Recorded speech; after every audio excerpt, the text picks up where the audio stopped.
कुस्ती अतिशय फास्ट होते.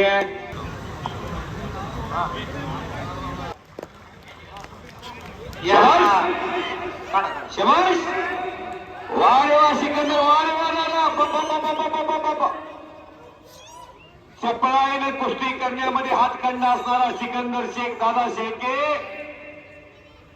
हे दोन्ही पैलवान सोलापूर जिल्ह्यातला एक बेमळ्याचा एक महोळचा एक गंगावेसला एक आंतरराष्ट्रीय क्रीडा संकुलाला अजून एक काकासाहेब पवार आणि शिवछत्रपती गोविंद त्या पवारांचा एक पट्टा आहे आणि यशवंतराव हरगोलेंचा एक पट्टा आहे. जवळजवळ 3 लाख रुपये रक्कम आहे या कुस्तीला.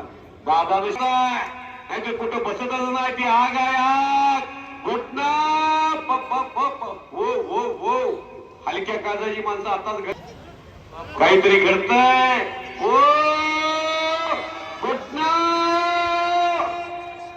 मध्ये पहिल्यांदा सिकंदर शेखला घोटना